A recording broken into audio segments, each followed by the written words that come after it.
watching Inside Utah Politics.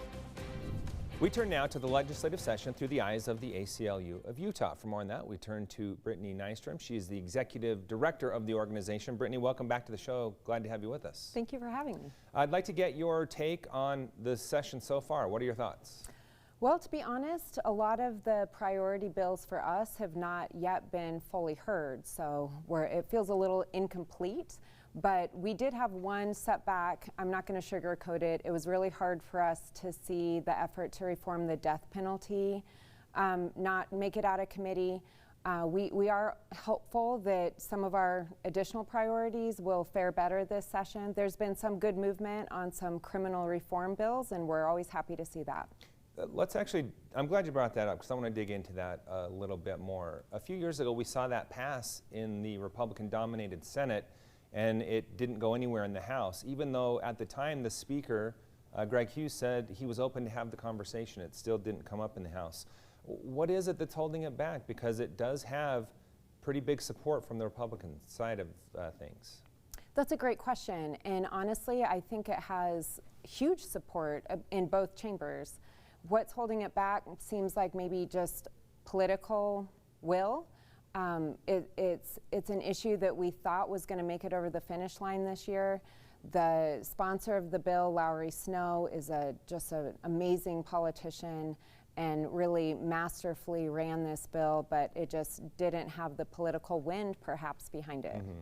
We did see House leadership come out, make statements against it. That likely has something to do with it. Is this an issue that you will continue to push forward in the off-season, so to speak? Absolutely. We'll push forward on this issue as far as we need to. Reforming the death penalty in Utah is imperative. It's broken. It doesn't work for victims. It doesn't work for families, and it needs to change. Let's move on to transgender bills, another thing that you have been fighting at the state legislature as an organization. Two bills that we saw come back from last year and even previous years again. Let's start off with transgender athletes and sports. That would be House Bill 11. Where is that going from your point of view? Well, we hope that we can continue working on this bill to make some improvements that we feel are necessary. From our perspective, singling out transgender athletes for discrimination violates constitutional protections, and it risks causing emotional or mental harm to those athletes as well. We really don't want to see a de facto ban by committee. We also are concerned about student athletes being subjected to invasive measurements or some kind of inspection before they'd be allowed to compete. Supporters of the bill, they bring up the concern of an equal playing field or a fair playing field. Is there somewhere both sides can meet in the middle to address the issues you're talking about and the fairness issue? We're open to conversation. We have had ongoing discussion around this bill since last session, as you mentioned. We hope that transgender athletes would not be prohibited from playing simply because of their transgender status. So yeah, I think we are hopeful that some kind of compromise might be reached, but if the option is to exclude transgender athletes, then that's not something we'll be able to support. The way this bill has gone this session has been interesting because there was a point where it appeared that both sides had come to something that was agreeable to them, and then all of a sudden we saw it pass, make its way through the House, and now it appears that both sides aren't happy with it. Mm-hmm. So what do you make of the process? It's a process, right? It takes a lot of negotiation, a lot of compromise. For an issue like this that is so controversial, I'm not surprised that it hasn't been an easy solution. We are steadfast in our refusal to let transgender athletes be discriminated against. I'm hopeful that there will be some way forward so that athletes don't have to make a choice of not being who they are in order to compete on the athletic field. Mm-hmm.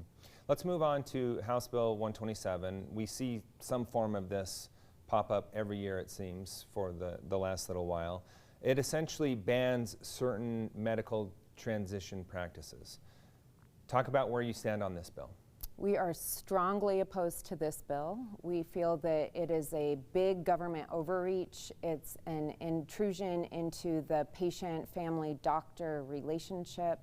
It would take choices off the table for young people and their families and would undermine the prevailing recommendations by major medical associations.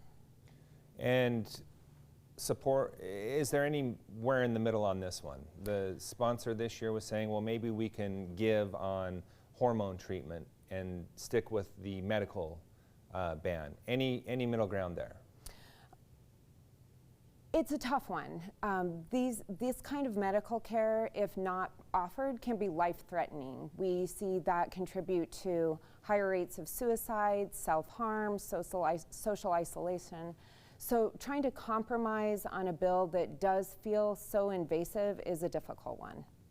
Let's move on to reproductive rights, another issue that you and your organization are behind on Capitol Hill year in and year out. House Bill 382 essentially would create an information module or an education module, if you will, that women would be required to take before an abortion. You oppose that bill. Talk about why.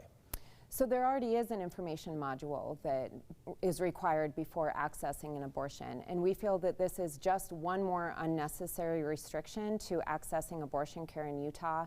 It's unpopular. In a 2020 poll, 80% of Utahns said they don't want more restrictions on accessing abortions.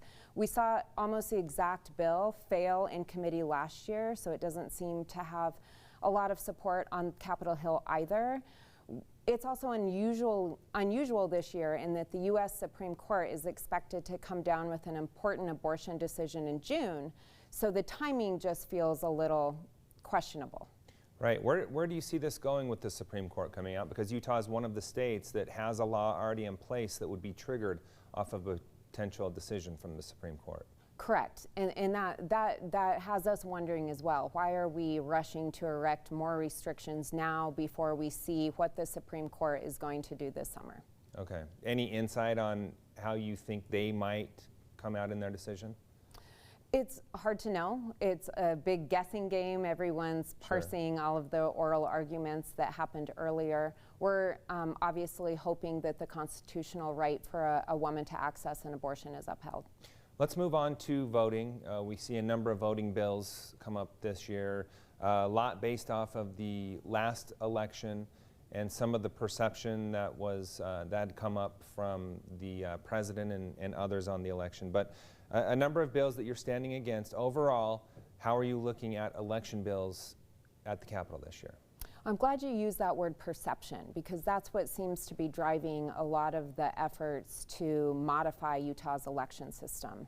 We have seen no evidence or incidences of voter fraud, of a lack of integrity in our system. Over 90% of Utahns voted by mail in the last election. It's clear that Utahns like our voter system. It's a point of pride for this state. It's one of the best run election systems in the nation. So we actively are opposing any legislation that even insinuates that there is a problem that needs to be addressed.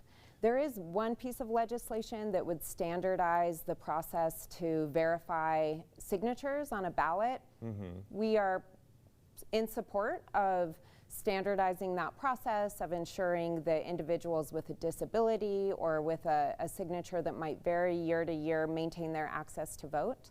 But some of the more extreme measures that seek to eliminate vote by mail, that want to eliminate ballot drop boxes or erect new voter registration restrictions, we're opposed to those. Yeah, and we will see how those all play out in the coming week. It seems like many of those bills that you mentioned, they're starting to get some play, but I'm not sure the support that is behind those. So we will see how that all plays out. Brittany, always glad to have you on the show. Thanks so much for being here and sharing your perspective of the final week of the legislative session. Thank you. Stay with us. We'll be right back with more Inside